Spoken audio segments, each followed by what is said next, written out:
Sundress and a golden smile. She's a sweetheart in a little while. And she speaks soft like a lullaby. And she just turned 23. Good morning, sunshine. Well, good morning. Oh, This is, and full disclosure, because we tell everybody everything. My mic was messed up the first time we tried this, and here we are again. So the first Good Morning Sunshine, I think, had a little more gusto to it when we did it the first time. But I'm just gonna say, come on now. What are you drinking? I'm drinking an iced Americano this morning. I never drink coffee, but Dante's caregiver brought me a coffee this morning. I thought that was really nice of her to do. Oh, And I have my V8 Energy still with me. So still not sponsored. I'm doing caffeine. I'm doing caffeine this morning, and I took my meds. We're still not sponsored. You can't say that. Yeah, I can. I can say that all I want, because if they send me a pallet of V8 Energies, just like you say, money, Pat. Say money a couple times, Pat, and then I don't. Maybe the Federal Reserve will send you a pallet of money. That'd Be cool. that'd be See? sweet. It's Sponsored by- manifesting. This episode is brought to you by money. This episode brought to you by a lot of Canadian cash. That's right, people. We like Canadian cash. So hey, brother. I'm having a rough morning, and I know we have topics to talk about, and for some reason you're frozen on my screen. I'm not sure why, but I'm still here. Yeah, but yeah, I'm having a tough morning, and I want to talk about. I want to come up with a new term for people that understand you have anxiety or you are a people pleaser, and they take advantage of that because they know your good nature. We should come up with a word for that. Like, I don't know what kind of word, but we should come, like, all the words I think of have to do with cursing. But I hate Well, what would be an people. example? What would you An call example of what happened? it? No, what would you call it? Oh, I don't know. Like, I was calling anxiety leech fuckers. That's what I was Oh. thinking. But here's my thing, and my morning started with so people with ADHD, and I think most people in general. I don't think it's just ADHDers, but I like things literal and like a schedule. You know, like things happen in a certain way, and when it kind of goes off routine, it messes with me a little bit. And when people in general know that you'll say yes or you'll do it because you're a good person, and they know that, and they wield it, like they can manipulate it a little bit because they know, like, well, he's such a good person that Yeah. I'll apologize and he'll accept it and he'll just move on Yeah. and do it anyway. When you start seeing that, that's what I love about my mental health now, is you start seeing that in people. And I'm so quick to shut that light switch off, dude, where before I would just take it and take it and take it and feel bad about myself. But damn it, people that do that, like, holy shit. But what, like this happened this morning? This Something morning, happened 5:00 in the morning, it started. Dude, that's what I was going to say. It's only, like, for me, it's only 8 a.m. How did something like that already happen? Because it started yesterday. Like yesterday, I was requesting something, and this has nothing to do with personal, by the way. This is all work. It's like yesterday, I was requesting something from somebody. Yeah. And I know they saw my message. I know they saw the email. I know this, and I'm trying to plan my day out accordingly today. And I got a message at 10:30 last night that here are the changes that we're going to do on this, and I didn't really look at it, and then I just saw it come in. I'm like, screw it, I'll get to it tomorrow morning. And then I look at it, and it was completely different from what I worked on all day yesterday. And I just wanted to go tell him to go fucking just that. That's what I wanted to tell him. Okay. I might still tell him that. Screw it. Okay. Hey, well, I'll drink to that. Cheers. How are you doing? You asked. No, it's Like, good. that's just the way it is. Sorry. Honestly, I'm okay. I'm okay. You're like, compared to that, I'm doing good. I'm okay. Good. Yeah. Well, that's one of the, it kind of doesn't lead into our topic of the day, but today I heard something that Jim Carrey, I showed you a couple of days ago, that Jim Carrey said on a commencement speech yesterday, or whenever he said it. I was talking about love and fear, and how we should live more in love, but we always end up defaulting to the fear side, because the fear side, I don't know why the fear side feels so much more comfortable to us at times, but we always go to the fear. And it's so relevant, don't you think, in relationships and in life in general, where we always go to the fear. I think about what we are dealing with in our daily lives these days with whether it's Seven Media or whether it's our work life or whether it's our relationships, it's always fear. We always go to the fear because we know the fear. And as the love guru that you are, Pat Godet, why do we do that? Why do we always go to the fear? So let me tell you this. It's funny you say that because this week, I kid you not, you know how I love statistics, right? Love it. I saw a statistic that said that children only have two fears when we're born. It's loud noises and heights. Every other fear is society driven or childhood, raising values driven. Only two fears, loud noises and heights. That's it. How great is that? Every other fear is taught to us, right? Which is crazy. So,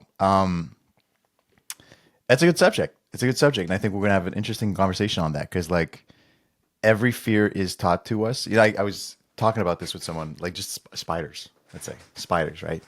What aspires? Spiders. Oh, spiders. I thought you said Spiders. aspires. No, Yes. spiders. Spiders. Like spiders, we're like a lot of people are scared of them, right? Creepy crawlers. Spiders. Yes, exactly. Yes. People are scared of them, right? But we're Why? taught that that's the thing. Just think about it for a second. Who taught you that spiders were bad or scary or The movie Arachnophobia. okay? So it's a movie. For me. Like I mean, it was the my mom. movie Arachnophobia to this day, I think if I watched it this afternoon, I'd still be like Arachnophobia destroyed me, I think. Okay. That's the movie. Okay, so you How about you? self-taught yourself that spiders were no, Totally. were no good. 100%. How I about mean, you? it's my mom, 100%. Your mom? Oh yeah, mom is terrified of spiders, so she transferred her fear to me easily. Oh, like when she sees a spider, she freaks Freaks out. And then you freaked out. Yeah, because What we is the learned youngest age you can remember you freaking out or you saw mom freaking out? 36. I'm just kidding. Oh my god, I'm just kidding. You're No. like this past weekend? Yeah, when this I was weekend? camping. No. Oh man. Wow. I'm going to have to I- cut that pause out. That was a long pause, dude. Right? Maybe like This a little- pause brought to you by Clico Watches. There you go. It's all about time. Oh my god, like 10, maybe 10ish. Really? Do you I don't think remember? I- Do you remember like when? No. Was that the first time you heard your mom scream? Like, did she scream? What does she do? What does mom do? I can't remember. She could I probably can't- kill it with that smile she has. Your mom has a killer smile, dude. Well, thank you. Yes. Like, wow. Same thing for swimming. We had to take swimming courses because my mom was terrified of swimming. Oh, okay. So she did threw we, us by in. the way. Huh? We had to do that too. My dad Yeah? forced us all to go take swimming lessons. Yeah, we had to because my mom was like, "I'm not gonna do it. I hate it." Yeah. So she's like, "I need someone to teach you."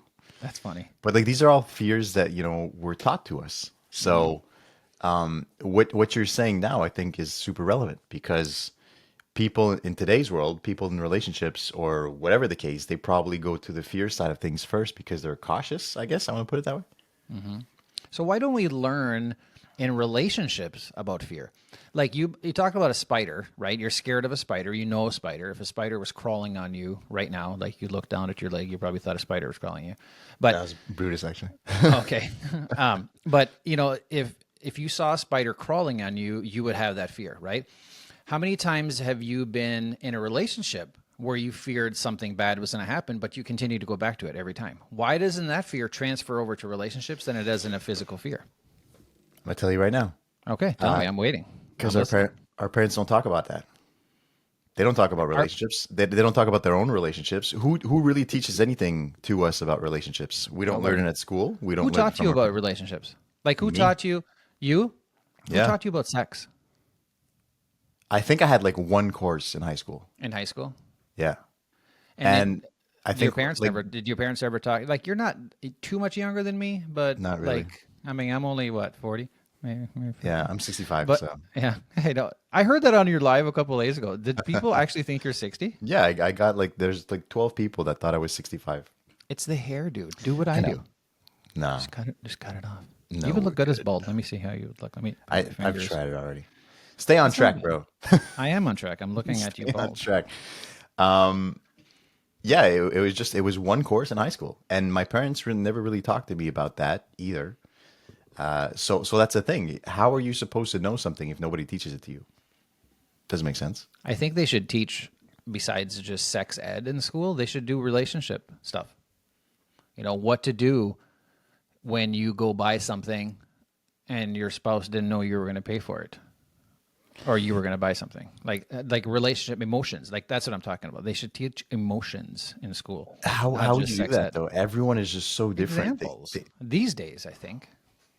Well, I think everyone's just so different, right? Like how do you give a course to, 30 something students where everyone has different backgrounds, different morals, different values, different upcomings? It can't, I don't think it's general. The way you treat a situation is not the same as me. Whereas if you make a burger, if they're teaching us how to make a burger, we're all going to make it the same. We got to cook the meat, right? Cook the meat and get two buns, and it's the same thing. But in emotions, I don't think.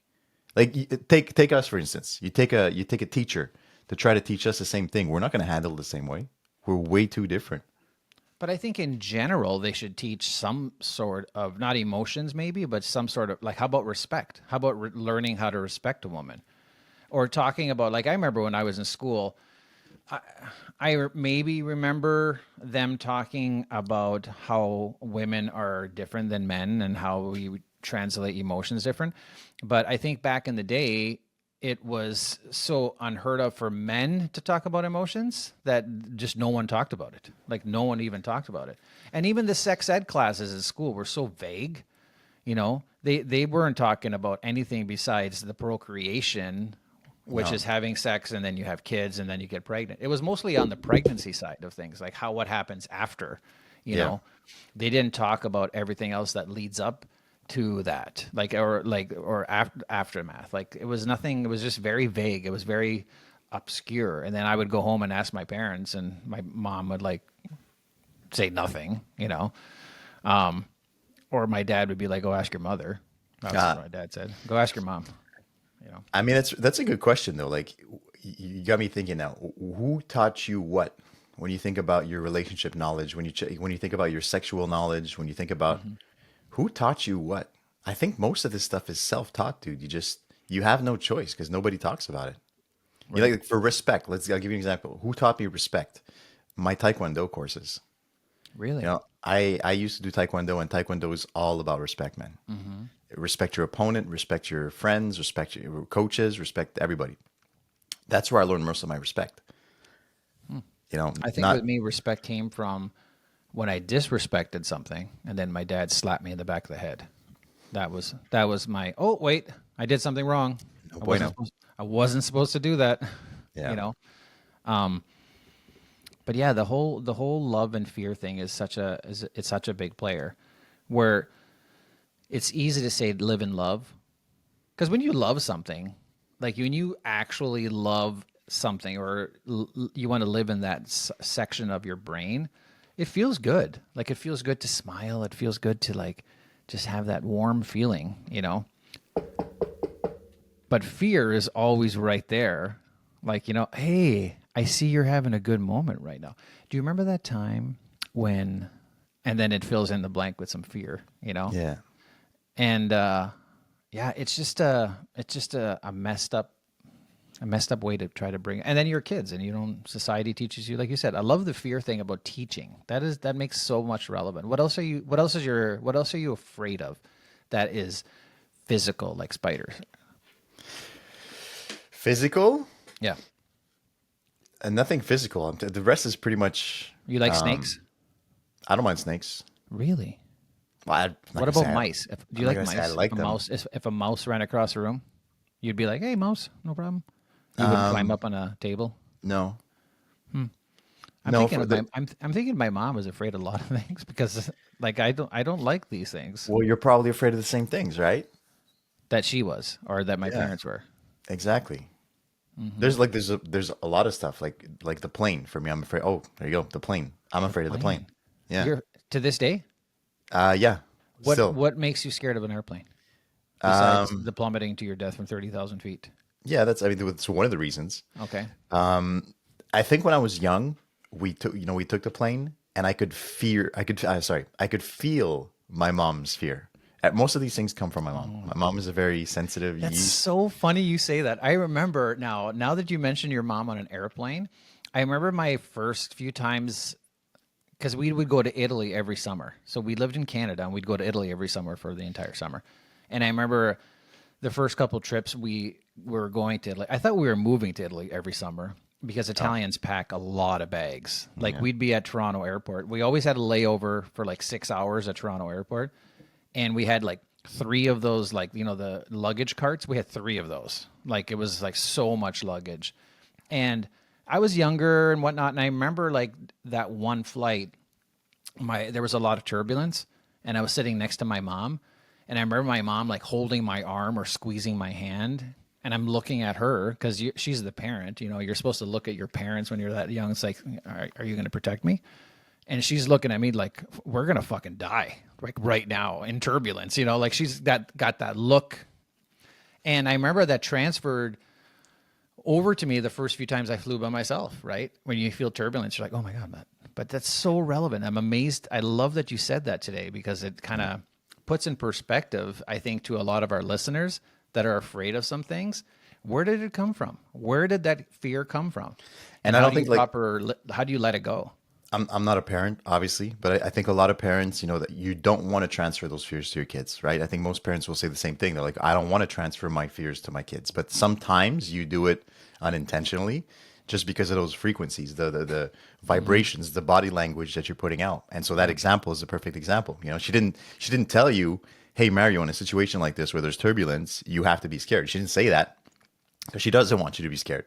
But her just grabbing your leg and squeezing it to the point of, your blood flow cutting off. I mean, that's a fear language. And then that was automatically transferred to you. You associated turbulence with, oh my God, Death. Panic, Yeah. And Ferris wheels too. Exactly. Well, there you Ferris go. wheel. When the Ferris wheel stops and it goes, and it goes to the top. I remember my dad, he grabbed my leg and he didn't, you can tell he didn't like it. And then for years, I remember every time I would on a Ferris wheel and it would stop and the little cart would move. I'm like, oh my God, the cart's going to fall. Yeah. And then I saw Final Destination. And then There you go. That's also creating fears.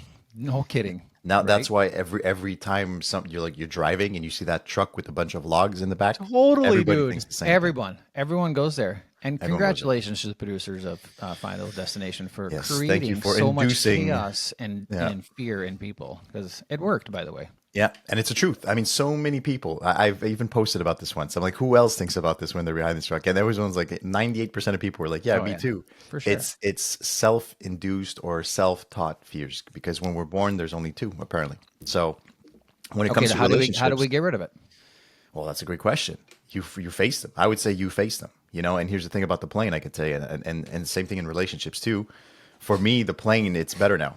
Because I actually decided one year to take the plane like crazy. I took the plane 16 times in 1 year. Never done that before. And the more I took it, the better it got.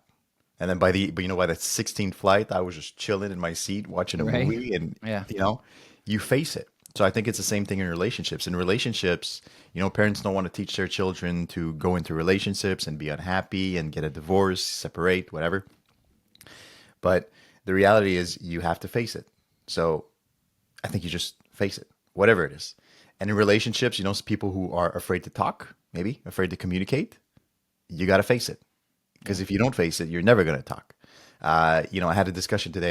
Not today, but I had a one-on-one this week with one of my followers. And she's at the edge of asking for a divorce from her husband. I'm not going to name names, keep everything private, but she's there. She's there in her mind. She's like, I'm going to ask for a divorce.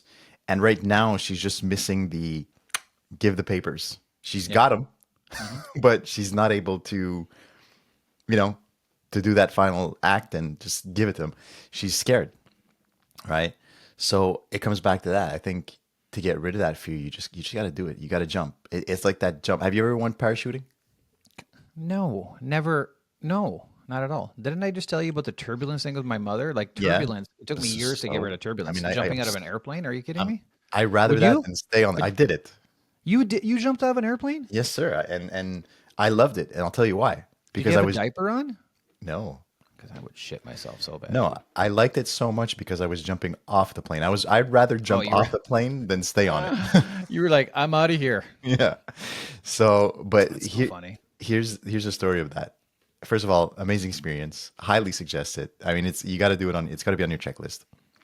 But when I did this, that moment just before jumping off the plane, like you're not supposed to hold on because you're jumping off, but a bunch of people, they get stuck there. They hold on and they and then the guy's like trying to push you out because like you That got would to be jump, me. Yeah. and they're just holding on and they just don't want to let go.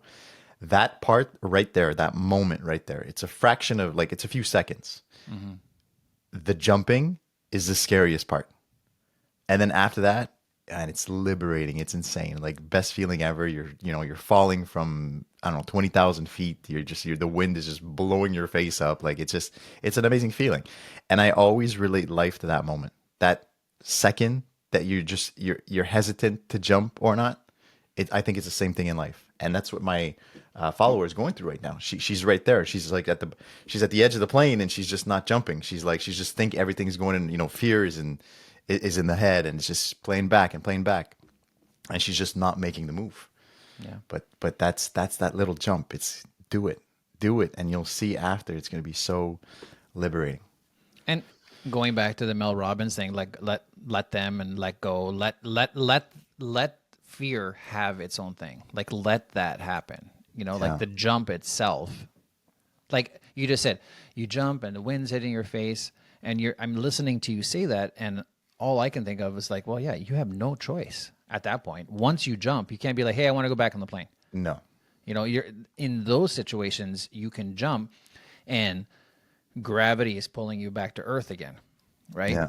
Where in a relationship or in something that your follower is dealing with, that fear, yeah, you can jump, but there's nothing really like helping you continue to pull away from that fear. Do you know what I mean? Like you can Explain. like for her example, she wants to leave the relationship. Hey, today I'm doing this. I'm going to do this today, and I'm going to go forward with this divorce. And she goes to the courthouse or she seeks a lawyer, and she starts doing the process of the divorce. And then she sees him again, and they start talking and they start discussing things and whatnot. It's like she was able to go back on the ledge of the airplane again. Like she's right there. Unless she walks away and never sees that person again, that's completely different. But the whole process is harder when you're in a relationship. You're instead of just jumping off an airplane, I think. And I think that's what we struggle with, because when you're jumping off the airplane, the wind's blowing in your face and you're plummeting to earth. You have no choice. This is where you're heading. And I think in real life, in day-to-day basis, there's nothing pulling you. And that's what we all struggle with, I think, is just like there's nothing being able to say there is no turning back. Because that takes a lot of discipline to do that. That takes a lot of discipline to be able to say, I'm just going to jump and not look back ever. That's a good point. I don't think we're wired that way. I don't think anyone's wired that way. Because we always try to give situations the benefit of the doubt. Like maybe like that's why it's so hard to jump off that position where you're wanting to go through a divorce, because you're always doubting yourself. What is life going to be like this after? Like, how are we going to split our money? Who's going to see the kids, or if there's kids involved? Or what if I see them at the grocery store? Or where am I going to live? Like, there's so many questions. Jumping out of an airplane would be much easier. I wish every situation was solved by getting on that airplane, the divorce airplane. Okay, we're going to bring you up to 20,000 feet, and when you jump, you're divorced. Like, that would be sweet as hell, But it's really hard in life. You can't just do it that way. I mean, do you disagree or do you agree? No, you're 100% right, and I think you're onto something here, and I think it's the hope, right? It's the hope that because I mean it's kind of like, in a way, you can also come back to this parachute thing. When you jump, what do you hope for? You hope the parachute opens, Right. Yeah. right? Right. And that's what's going to bring you to safety. So I think when I look at it that way, when I think about it that way, it makes sense to what you're saying. So if you're on the divorce airplane and you're jumping off, You can't really look back. You know, you can't look back when you're jumping off a plane, but you hope that the parachute's going to open and you're going to land to safety. That being you making it out okay from this divorce. So I think they're both there. I think the hope is in all situations. Basically, you just hope that that decision that you make, the one that scares you, is going to bring you to safety. If that makes any sense. Yeah. I think divorce in general, you and I are both divorced. Yeah. And I think divorced in general, the word divorced has such a negative connotation that goes with it at times, depending on situations. Everyone has a different situation when it comes to divorce. Okay. But a divorce in general, if you look at it almost as a cleansing of the soul and letting you move forward and letting you jump off that ledge to move forward, you know, and because we want to hang on to that bar, because that bar is safe. I know that bar is safe. And if I jump off this plane, there's nothing to worry about. The plane's going to land. If I glued my hands to this bar, the plane's going to land and I'm going to land. I'm going to get off the plane and everything's going to be fine. The comfort zone. Divorce and those kind of situations are, and it's not just divorce, anything, even if you're stuck at a shitty ass job and you know you're wasting your life at this job and everything in your mind, you're thinking, I need to do something else in life. I had an opportunity. There's that website called, what is that website? Indeed. Oh, maybe they have jobs on there or, you know, but you're so afraid even to look. And then you look and you're like, holy cow, they're paying $120,000 for something I'm doing for 70. Well, what if I apply there? And then your mind goes into, what if they find out I applied? And what if I apply and it's not good enough? It goes right into fear. There's no jumping off an airplane because our mind fills in the blanks. And another analogy to your jumping off the airplane, when you're plummeting, your brain, obviously on a daily basis, your brain is trying to keep you alive, right? All the fears and all the overthinking that our brain does is basically, they don't see the parts on our brain is behind this thick skull, and they're trying to figure out what we're going to do next so we don't die. When you're jumping out of an airplane, they don't even have a chance to think. Everyone's thinking we're going to die because we're jumping out of an airplane, and everyone's thinking, I don't know who packed the parachute. I hope he wasn't hungover when he packed the chute. But there's only two thoughts there. Don't die is the realest version of don't die is jumping off an airplane. Every other fear that we're conquered, that we're looking to do in life, there's always these questions and overthinking. Is this the right thing to do? What happens if this doesn't happen? Blah, blah, blah, blah, blah, blah, blah, blah. Like it just on and on and on. Okay, so let me ask you this then. I mean, since we're talking about this, can we agree that someone who parachutes as a living, they don't think about that after, 10, 15, 20 jumps? They're not thinking about that anymore.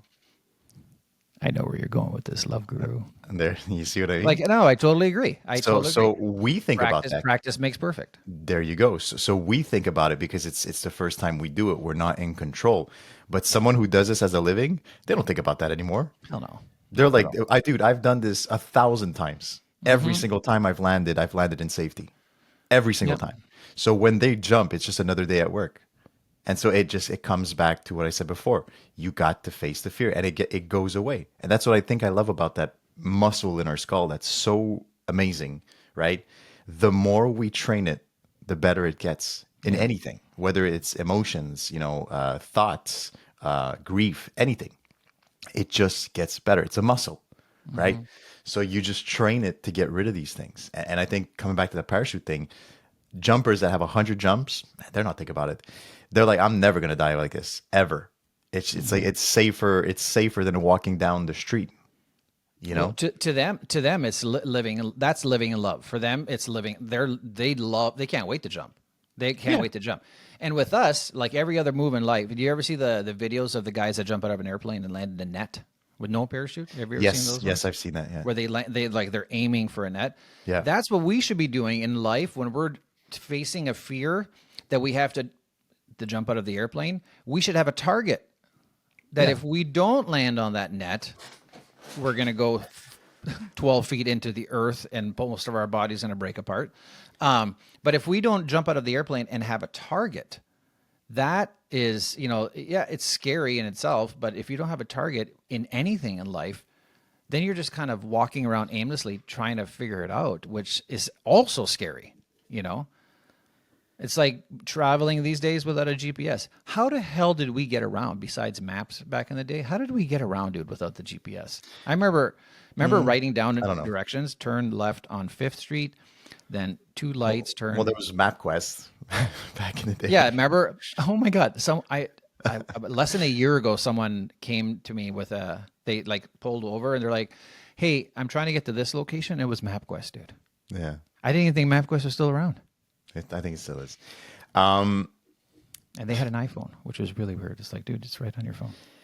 I think the things that scare us the most are not what kill us. That's what I think. Was it The last things that scare us the most? What? Say that again. I think the things- things that scare us the most. are not what kill us. Like we're scared of a lot of things, but it's not that's going to be the death of us. Okay, and again, I use an example. I don't remember his name, and I feel bad for not knowing his name. The guy that jumped off the spaceship in space, he jumped in with Brad from Pitt. Red Bull. No, Oh no, the Red Bull guy. that was a movie. Brad Pitt. Remember, he fell off the tower. He fell off a tower. There's a movie. Oh, with I didn't Tommy know. Lee Jones. But this is the Red Bull guy. He oh my god, I forget his name. It's okay. The But you Red know what I'm Bull. talking about, right? He jumped off like a shuttle in space, Okay. and he just parachuted down to Earth, but from space. You never seen that? No. He I'll free go falls look for at like 6 minutes. It's like insane. So this guy, he works for Red Bull. So all of his life did adrenaline stuff. Mm-hmm. This being his number one, stunt. I'd put it like that. He was in Italy last week, and he was paragliding. You know that you get the Yep. thing, and you got the fan in the back. Oh, that one. I thought the one with the triangle. Sorry, maybe. Yeah, no. So you're right. That's part. I don't know. Anyways, think- the one with the fan in the back. He's got like the know what fan that is. blowing, and he's just like fan gliding. fan gliding, something like that, whatever. So he's in Italy, right? Just doing his thing. He does this on a regular basis. Regular basis. He crashed into a pool, and when they found him, they realized he didn't die from that. He had a heart attack while he was in the air. Oh, damn. This guy's been doing stunts all of his life. Wow. Right? He's Jump been from space. adrenaline junkie. Did a bunch of crazy stuff that we thought was humanly impossible, and a heart attack got him. Wow. You know? And I think that brings me to this point. Again, coming back to the whole calling out that divorce. The calling out the divorce is not going to kill you. You know? Maybe what's going to happen after is going to stress you out and you're going to go from that. But we're scared of things. We think that it's going to be the end of us. But then think about today, you, for example. You know, think about all the shit that you've been through. There were moments in your life where you thought you weren't going to make it, right? And this is very relatable for you. I mean, there was a period where you're like, I'm done with this, right? Mm-hmm. And you came through. You came out of that. You came out of that mindset, and today you're good. And now if you look back at those moments, you're like, oh my God, I can't believe I was there. I Everything wouldn't you say thought, I wouldn't say I'm good. I'm getting better. you're getting better, but everything you thought was going to kill you back then, you're still here. Yeah. I just Right? realized I have my glasses still on. Sorry. Usually That's I take my okay. glasses off because you can see the lights. I knew you were thinking about something. I could see it in your face, though. Did you? I was just looking. Well, because I looked at myself and I saw a glare. I'm like, what do I? No. I could- And then I saw myself. I actually seen myself on screen. I was like, wait, why can I see myself so good? It's so obvious when your head goes somewhere else, dude. It's insane. Guys, It's if you're funny because watching you this, can see if me. you listen to Spotify, you can't see this. Like if you're watching us, if you're listening to us on Spotify or on a podcast streaming, you can't see this. But if you watch us on YouTube, go like go seeing a see fly. Mario's face like 2 minutes ago, and you can see he just went blank. Like you're just like He didn't go blank. I was looking at me. dude. I was like, wow, I you can see me. go blank. Put it on Usually I don't wear replay. glasses. We'll do it short. Usually I don't wear glasses on this. But back to the analogy of what you just said on no clue. That's what I thought. That's what Zero. I'm telling you. You were zero listening, bro.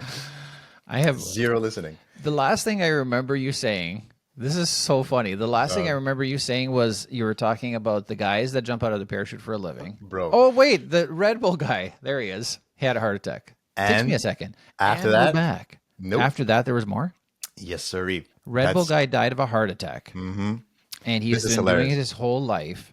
Yep. We talked about something after. Really. Yep.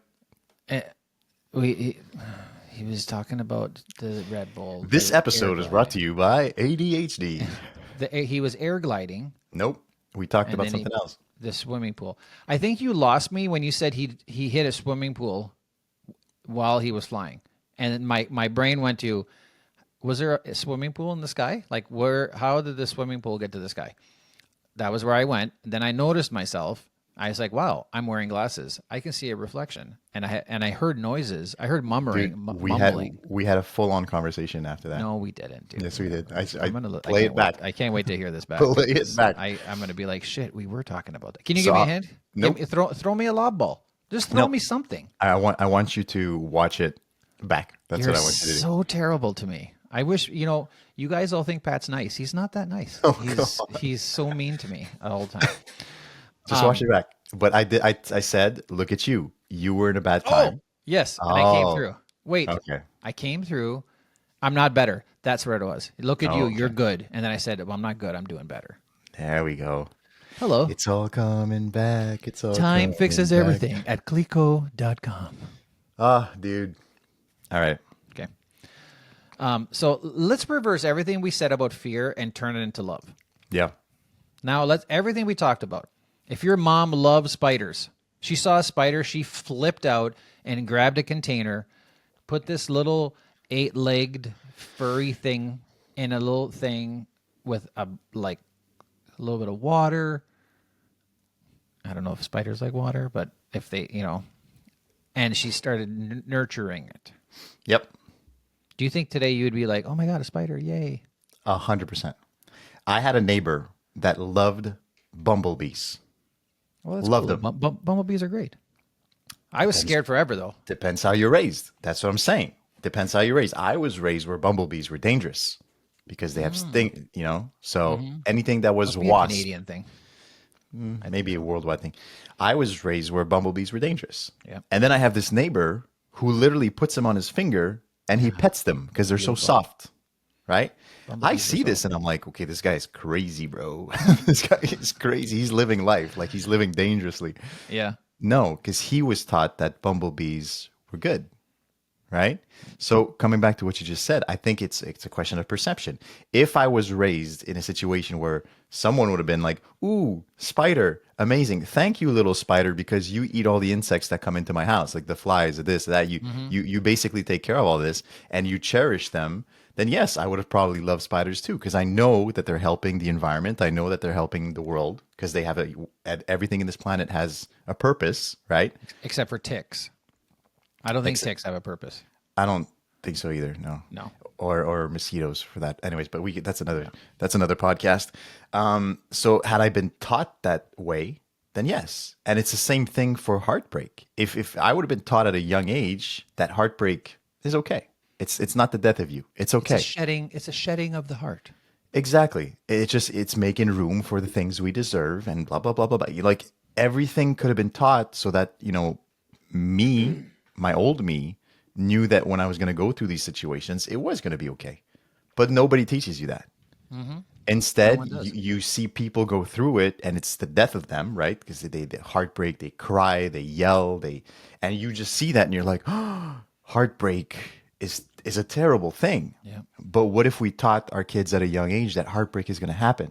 And heartbreak is going to hurt, but it makes room for better things. Like everything that we say and do can, I think, avoid these things later on. So I have a deeper question for you on that one. ooh, Who do you think started it with the heart? Why isn't it like the liver? You can't live without a liver. damn it, bro! I'm not a doctor. I don't know. I'm just saying, why is it heart? I wonder where the heart started. I need your heart. You need your heart to live, or else if your Yeah. heart stops, You mean you're dead. who associated heart with love? Who associated the organ of the heart with love? Because I think that's where you feel the pain. Like when I'm in love and I have butterflies, I'm not feeling it in my liver. But in I feel it in my chest. But in the mid region, is that why? Do you think it's just the heart pain? I don't know. Or one of the first guy that, I don't know. That's something. I also know that some people, men especially, have died of heartbreak. Where I agree with they're so like they were so in love, lost their partner, and they died a few days after because of heartbreak. It's not because of the liver. Okay. So Maybe scientifically that's what it is. It's a Whatever. great question. I don't know. We should Google that. But We should Google that. If there was only a website where you can add things in and it would tell you an answer. that's called ChatGPT. I know. Got it. It's called Maple. What's yours, Stephanie? No, Juniper. Juniper? You changed it? No, that's What happened? Did you fire Stephanie? No, it was always Juniper. Oh. She didn't accept that I changed her name. Oh, really? So she's like, "That's not my name." She told me that. She's like, "That's not my name," and I was like, "Okay, I'm sorry." Shutting down all accounts. Bank accounts cleared. It's like, what? No, sorry. You're Juniper. Okay. So reverse Stay it on into track. gear. Yeah. I don't like staying on track. You know I know what? you don't. I'm going to set a boundary. I don't like you saying stay on track. Okay. No more saying stay on track. That's not nice. That's like if Right. I was blind, you're like, dude, look at that. like, like, Oh my god. like I know it's like for you, it's a knee jerk, stay on track. But if I was blind, you wouldn't be like, dude, check that out. Oh, dude, I'm so sorry, man. Like, fuck, you can't see shit. Dude, you can't hit me with dark humor in the morning. That's seriously. That's, you know. Or like saying someone who's missing an arm, give me a hand. Yeah. Yeah. Exactly. You can't do that. Why would you do that? Don't get And me I'm started. posting that. That's not, don't even give me the little hand of waving away. When you say stay on track, I am staying on track. I'm sitting here, I'm talking to you. I may not be tracking everything you're saying, but I'm here with you. I think that's what makes me me. And you're right. And it makes me 100% happy. right. It makes me You're happy 100%. and it makes you happy because every time I go off track, you're not getting upset. I'm seeing those beautiful pearly whites and your eyes light up and you are licking your tongue. You're licking your teeth right now, which is really weird. And it froze. It's so funny. You licked your teeth and then the tongue froze on your teeth, which was really Nice. interesting. But it makes you laugh. It makes you smile. That's just me. You're right. But coming back to the subject, what if your parents taught you that anxiety wasn't a bad thing? In my house, that's not a language that ever existed. That's not the question. But what if? Yep. What if question. they taught you anxiety wasn't a bad thing? So, by the way, hey, Mario, when you have the chest, it feel like you die, and your stomach want to make throw up, that's good. Everything good. Said nobody. Like What if how? they did? But I'd be like, you guys are. Do you know what I'm feeling right now? Like I want to throw up, and I don't think I'm going to make it. That's good, Mario. Very good. That's all very nice. My mom's bored all of a sudden. That's what I was going to say. It's not. Did you grow up in Kazakhstan? So it's perception, right? So it's not saying that anxiety is good. It's saying that anxiety is normal as a human being. And yes, it is possible to have those episodes, and there are ways to cope with it. It's not just saying that anxiety is good. It's not, you can't solve anything just by saying that. Like if someone's having a panic attack, you can't say, "Hey, it's great. You're doing great, buddy. You're doing great." You can't say that. That's the worst thing you can say to someone who's having a panic attack. But it's coping mechanisms is what That's I'm trying where I to was say. hoping you were going to go with that. Because Yeah. I think it's better not to say anxiety is good. I think it would be you're gonna cope with this and you're gonna be okay. Like it's like if you have a cold. When men have a cold, Yeah. like that's the end of the world, Killer. right? Killer. It's killer. Man colds are a real thing. I'm not sure if it's scientific, but for entertainment is. purposes today, this morning, we're going to say it's a killer. A man cold is a real death. You can die of a man cold. Yeah. But if every time we have a cold and 2 days later, or a flu or something, a couple days later, you're doing fine. Everything's fine. I wish anxiety and stuff like that was taught like that. You're going to have anxiety growing up. Or I hated when they were, I mean, no one ever taught this, but when people say, I don't have anxiety or I don't have anxiety issues. Bullshit. It's just categorized in a different way. Just because you don't have anxiety, the label of having anxiety, you're going to deal with stuff through your life unless you're abundantly wealthy and you have no issues whatsoever in the world and you don't know what real life world is, then maybe you won't have any fears. Maybe you still will, maybe you won't get that whatever in the morning. My quail egg was not delivered to my bedside at 7:30 this morning. Maybe that causes you issues. But anxiety in itself should be taught in a way that you will be able to cope with this. You will be able to get through this. Just like when you have a cold or something, or you cut your finger. I think like people who might say that they don't have anxiety. It's not that they don't have it. It's just that they got very good at hiding it or coping with it. But I think everybody's got some sort of issues. But Yeah. again, they've just learned to either hide it very well or cope with it very well. Right. And then that's what allows them to say that they don't have that. And so I'm going to make an example. Like a couple of days ago, I had anxiety on a Sunday. I had crippling anxiety. Is that the day The day I wouldn't call you. I wouldn't call you. Yeah. Like Yeah, just that's so to break some context up, I had called Pat, and he was out for breakfast with his parents, and Yeah. I wanted to talk to him. I just wanted to chat with him to kind of get my mind somewhere different. But I called him, and I didn't say, "Hey, dude, I really need to talk." I called him more like I call him all the time, you know. And so he answered. He's like, "Hey, brother, what's going up?" He's like, "I'm having breakfast with my mom. Can I call you back?" And I was like, "Yeah, no problem." I said hi to his parents on the FaceTime, and then away I went. And I had my day, and my day was going worse very quickly because I had this wave of anxiety that came in that was provoked from absolutely nothing. So hours went by, Pat never called back, and which is fine, you know. And I wanted to reach out to somebody to talk to someone that would understand what I was dealing with.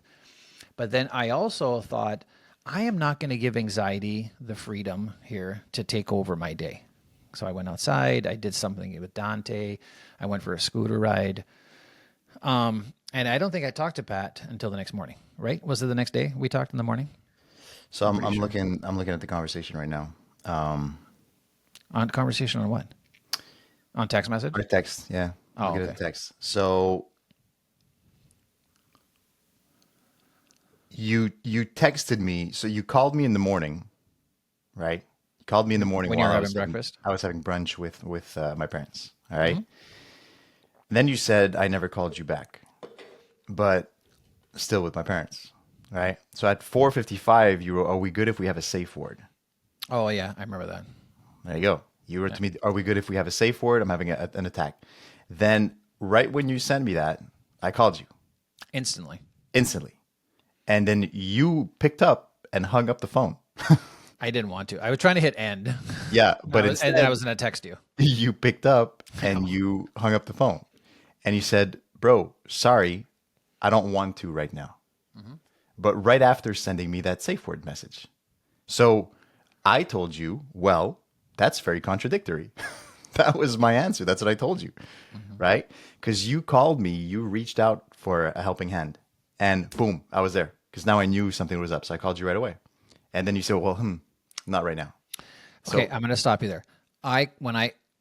When I called you the first time when you were having breakfast, that was the call that I wanted to talk to somebody, but I didn't say it because, again, vulnerability, self-esteem issues. I didn't want to say, "Hey, dude, I'm being really anxious." At that point, I was like, maybe I can get through this by myself. And then I said, well, maybe if I call Pat and tell him, "Hey, I'm having a rough day." When you said you were having breakfast with your parents, I kind of switched right away, instantly, where I wasn't going to say, "Dude, I'm having a rough day," because you were with your parents. I wasn't going to do that then. But again, going back to the topic of the day, fear. I didn't want to jump off the ledge and say, "I'm having anxiety issues, Pat, and I just want to talk." okay, And I didn't want to talk about anxiety. So let me tell you this, okay? You just said, I know you said it as an expression. Let's say you were on the edge, on the ledge. You're on the ledge and you need to talk to someone. Yes. And I found out that you did something very, very, very, very stupid just because I didn't pick up the phone. How do you Right. think that would make me feel? Terrible. Exactly. I know where you're getting at. I wasn't. If I was at that point, I would be like, "Dude, tell your parents you love them and go to your car." Mm-hmm. That's what I would say. so that's So what I'm just saying. know I would do that 100%. I just wanted to talk, but I get where you're saying on this, where it's like people with anxiety have issues with getting over even talking. Like sometimes when I hadn't been that anxious in a long time, which I have no clue. And when we talked the next morning, the one thing that you did bring up is like you said I should be grateful for the things that I have in my life when I'm going through those moments. and just be grateful. And I am grateful. I was grateful. And I made the reference. And the reason I'm bringing this up this morning is because I think when people have anxiety issues, like myself and like you've learned over the years to cope with it a little bit better.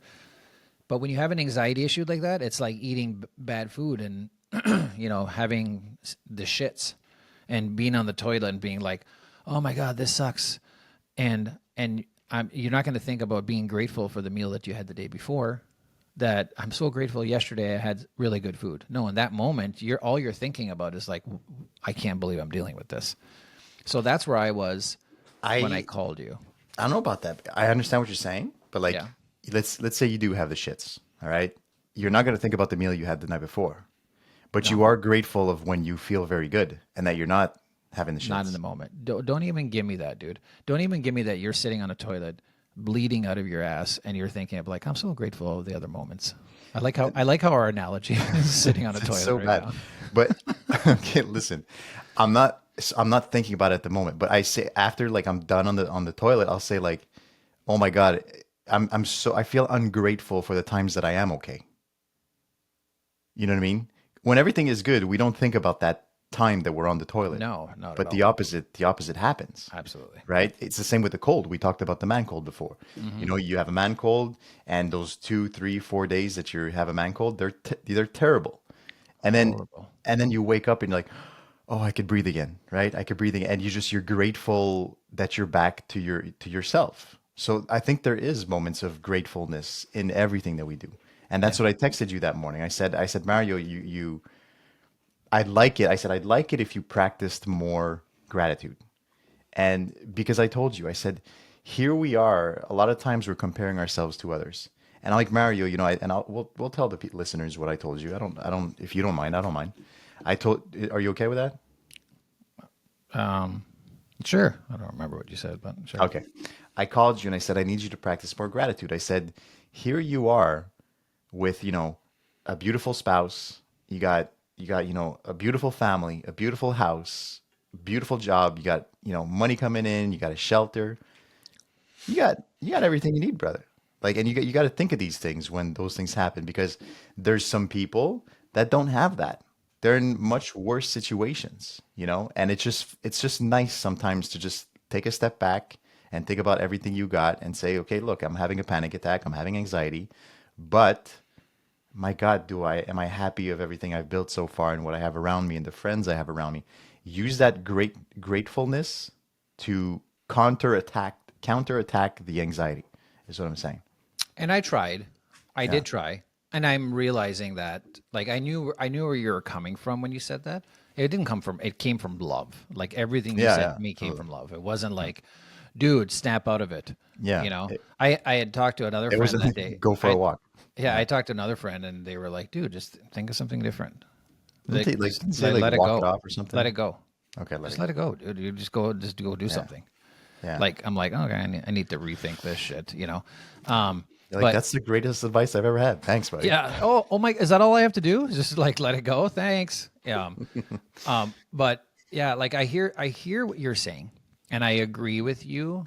That I am very grateful and I'm grateful for all the work that I've done and where I'm at now in life. I'm really proud of myself. I am really proud of myself. But the contradictory to that statement is when you're in the shit, it's hard to think about all that. And know. I will throw it right back at you now. When you're in a relationship and just like the hurt that you've been through in the last 2 years of your life, that hurt. When you're in that shit, Yep. you're not thinking like you are right now. You're not thinking like, okay, I need to be, I'm stronger. I can do this. I'm going to get through this. Like You're in right. those moments, it's hard. It's You're hard right. when you're stuck in that, when you step in that concrete and you're like, shit, I can't move, and then you realize like, wait a minute, if I just go slow, my foot will come up and I'll come out of that and I'll be able to walk. on. There's your answer, dude.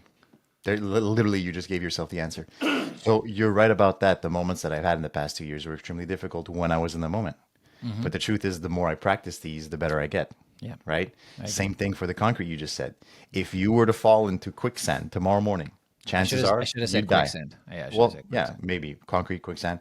You fall in quicksand tomorrow morning, chances are you die. Mm-hmm. But someone who knows how quicksand works and who's been in it many, many times, he's going to jump in there and he's going to be like, look, guys, just wiggle it off, wiggle it off. And he just comes out and like nothing ever happened Yeah. because I think you're he's supposed done to it. stay still in quicksand. No, you got to slowly wiggle. Is it Slowly slowly wiggle wiggle? and one leg at a time. I could find the video again. I've seen it. I've Oh, I watched thought this it was training like you video. need to you can't like actively quickly try to get out, right? If you It's fall in that you can't quicksand. do big stuff. I think it's little Or little movements. movements like Yeah, like vibration, right? So you put on a little bit of salsa music and you get right, out of there, just no like problem. wiggle your butt. But all this to say, that's what I'm saying. The person, man or woman, who's done this situation over and over and over again is now a trained professional. And it comes back to what I'm about to say. It's the same thing in relationships. If you keep getting your heart broken, bro, at some point, it's not going to break as easily because you've trained it to be okay with these things and just to go through the pain. You know what to do next time when it happens because you've been through it. You've done it before, so you're like, I'm not going to do that again. Now I'm gonna try something different. And if that something different works, then you're gonna be like, well, last time that has happened, I did this, and instead of being in pain for 3 months, I was only in pain for 1 month. So I'm gonna try that again, and then you get better and better and better, right? So Do you keep on trying? Okay, I don't know what you're talking about anxiety or relationships anymore, but I still see your post. You know, what number are you on right now for reasons not to date you? By the way, 9. We just did Number 9 9. this week. Yeah. what was number 9? I saw it come up, but I don't remember it. So I recorded. I already recorded all of them. So You re-recorded them? no, I recorded all of them. So Oh, yeah, there's okay. there's Yeah. 150. I have 150 in my computer right You now. know what's amazing? You recorded them all already. It'll be amazing once you get to like 140 to see how much damaged you were when you were recording that back then, and Yeah. how you are now. You know Yeah. what I mean? They're all That- recorded. I know, So that's cool. I can't remember what 9 was. I think 9 is. Oh yes, I do remember. 9 is don't date me because I'm always going to send you a tell me when you're home text. Oh, that's nice. I like Yeah. that. I really So that's number 9. But that's when I posted this week. So yeah, and these things, there's 150 recorded already. The more I do them, the more I listen to them, the more it becomes normal to me. So what if you? Okay, I get that, but I saw your post yesterday about the koala goes to sleep when it has stress or something like that. When he doesn't find his soulmate. Something like that. But I see a lot during the day. There's a lot to process up here during the day. But do you think that you're training yourself to be so solid in relationships that it's going to be unbelievably difficult for you to get into another relationship again? Yes. Is that a good thing? No. Like, are you putting that boundary guard up so high that shit, how is someone going to get through all of that? And they're not going to be emotionally prepared to deal with you. Like, doesn't that kind of scare you? Yes, but Okay. my answer to that is there's a difference from building walls and building boundaries. If that makes any sense. If you're building walls around your heart, that becomes very difficult to get through them. I'm just setting boundaries. Very Dude, what is doesn't the boundary isn't that a wall? no, because the boundaries it doesn't mean you're closed off. It's yeah, kind of like things can still get through it. Yeah. Got it. Great Okay. great example. I like great that. example. Yeah. Things can still get through it. There's something to catch it, but you can still get through it. Whereas the wall, you can't get through it. You have to break them down, which becomes Right. extremely difficult, right? That's where I'm at. I'm not building walls. I'm just setting boundaries that I think I need for my own mental and emotional health is really what I'm setting. So is it a bad thing? No. Is it going to be difficult for the next person? Probably, because they're probably not used to someone having that many boundaries and knowing their worth. So 'Cause most people don't talk about this shit. Even women do. Like, even the most in tuned with their emotions women are going to have a hard time dealing with the love guru. You know? yeah, I agree.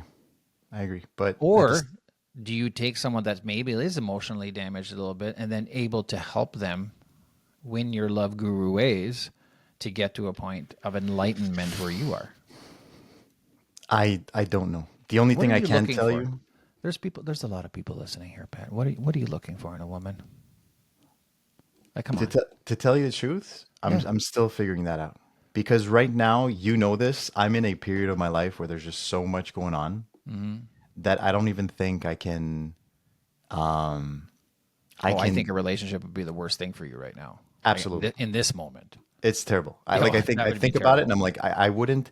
This is where it would go wrong. Okay, because you calling me the whole love guru, blah blah blah blah blah. The thing that I put out on like as content on social media, I want to be that guy that can do it.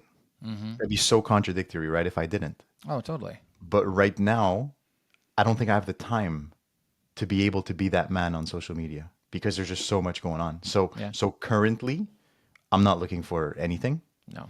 I mean, Because Tinder maybe, but not even, not at all. Okay. We've got so much stuff going on, like me and you and I, that I'm just like life. I think keeps telling me that Pat, look for the next months, years, whatever. Focus on your projects. Focus on you, and once all this shit is done, open up, let someone in. But in the meantime, I wouldn't even have time to take care of the woman that I love. And are you a little worried that someone's going to meet you like everything we're going through right now with the podcast and with our media company and the different directions we're going with this in general? What if, you meet someone 6-8 months, a year down the road that has seen where you've been, you have a big following, and then you started going further, and now we furthered into a bigger career in the media, and now they're coming to you because they know you better, or they've studied you, they've studied what makes you tick. Like, I'd almost be a little bit worried on that side of it too. Like, what if you have that narcissist that's out there that's reading everything you're doing and wants just a part of you and part of what your success is? And how do you, like the net, you just set the boundary as a net. Yeah. But if you get, a parasite that gets through there that starts, whittling their way into your quicksand, if they whittle their way in and they just nudge themselves right into your liver, like at what point do you even realize that? And then what if that causes destruction? Yeah, you're strong, but does that worry you a little bit? I think this is just a thought. Okay, I think that the person that I will possibly let into my life doesn't know me from social media. One, or does the same thing, is also on social media. Oh, I like that. Someone that knows that lifestyle. What this is like. Yeah, I like that. That's good. Because this lifestyle is so different. First of all, it's a lifestyle I never thought I was going to have. To tell you the truth, it's very hard to understand. People don't get it, and I'll be first to say that because back in the day, we go back 3 years when I was looking at content creators, I was like, what the hell is this? Like, what do these people do? I don't understand. And to me, like, it was just crazy, right? Now that I'm in it, it's different. So I think that there's maybe two types of people that I might let in. Someone who doesn't know me, doesn't know who the hell I am, has no idea that I'm on social media, or someone who does the same thing. They'll get it. I would go with someone that does get it, because if they say they don't know you, never heard of you, I would. I'm gonna do with the like the FBI screening thing with the lie detector.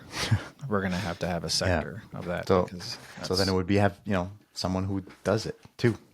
I get it. And I feel like it's kind of like Hollywood. You come from that sector, right?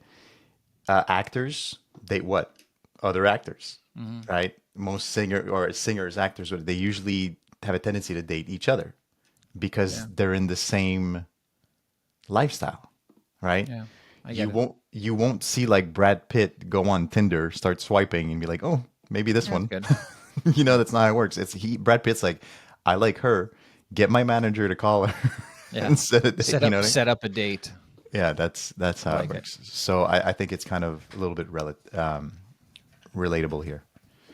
So we're coming to the hour mark here, and I want to bring it all together. And so the moral of the story, the way I see it as a proud ADHDer this morning, is that if you're going to jump out of an airplane, let go of the bar and understand that the boundaries you set in your life are nets that people are able to come in and out, and don't be afraid and go for it. I don't know. Great recap, bro. I think that's a nice recap. Yeah, but Personally. yeah, I think so too. I mean, it really means just like obviously the jump is scary, but the result is you're gonna be okay. Yeah. I'll resume into that. We need to do a recap on, especially on Conversation Today. We should like call, was it Sierra, the lefter? Remember she was in her situation. Georgina? Or Georgina, that was Georgina, yeah. Yeah, We should do follow-ups on that. you're right. We And should have be a able to follow up say- with Eric too. Oh my God. It's been too long. Can Yeah. you imagine? Does Eric listen to the show, do you think, on a regular Yeah, basis? he listens to a few episodes. Yeah, Can you imagine if he was making notes on all this shit? It would be a 5-hour episode. yeah, you're right. It would be a long episode. We need to do a two-parter. But we need to call Eric again, get him on the phone. Be fun if we're in studio where we can just call him and have like the engineering to say, hey, we're going to have let's have Eric come on the phone. And then we just call him up when we're in studio. Let's do it. I like do that. it. Quick question. Do you wear an Apple Watch? I do not. Do you wear Dude. Clico watches all the time? Yeah, all the time. I think That was a well, weird here's question. the thing. Look at my Apple Watch when it charges once, and then I take it off at my desk, and I never wear it. Like it takes weeks to charge it again. I think I'm gonna have to get a Clico watch. And if I go to Clico.com, do I need to put the code in, the Guided it's- Pod code? Got it, Pod. You get Guided 25% Pod. off. Yeah. 25% off. Yes, sir. I need to do that because the styles aren't you coming out with some new styles now too? Yes, I do. There's Yeah, 15 models. 15 new I'm working models on. coming out. I like. Do you have something black? I like the black sleek look. Do you have All do you- black. The Hades and the Cronus, they're all black. It's my favorite watch. That's the Is one it I wear really? all the time. Yeah. Yeah, I want something like it's all black that looks really. Because when I look at got your you. watches, sometimes I think of. Remember back in the day, maybe it was just for Italians, were the Movado. Remember Movado? I have a watches? Movado. Yeah. Yeah, like that very. I had a Movado and it was very sleek and it was like really thin, and people are like, "Oh, I love your watch," you know. It's the only watch I have in my watch box that is not Clico. It's the only watch. Movado? Yeah. That's awesome, dude. Yeah. Love it. I gotta look. We should do that one of these days. We'll go through your different I stuff. got- But I think people should go look at Clico.com too. Like your should. watches are gorgeous. They're gorgeous watches, and a portion of the proceeds go to help families like mine. Families with autism. Pat has picked an amazing charity that he's worked with for years for autism, and so a part of your purchase goes to help that, which I think makes Pat even a better guy. I love him even more for helping the families like mine. Well, thank you. Oh, thank you. Okay, well, everyone, thank you for listening to the show. This has been a fun show. Started off kind of rough, and I went off track a lot. And I like that because that's who I am. So screw you if you don't like it. Hey. Hey, nice. I am being nice. Everyone, have a great week, and we'll see you next week here on the Gutted Podcast. And just be kind to one another and live in love, not fear. Live, love, laugh. Live, love, laugh. Okay, love you, bro. See you later. Love you too, man. Ciao.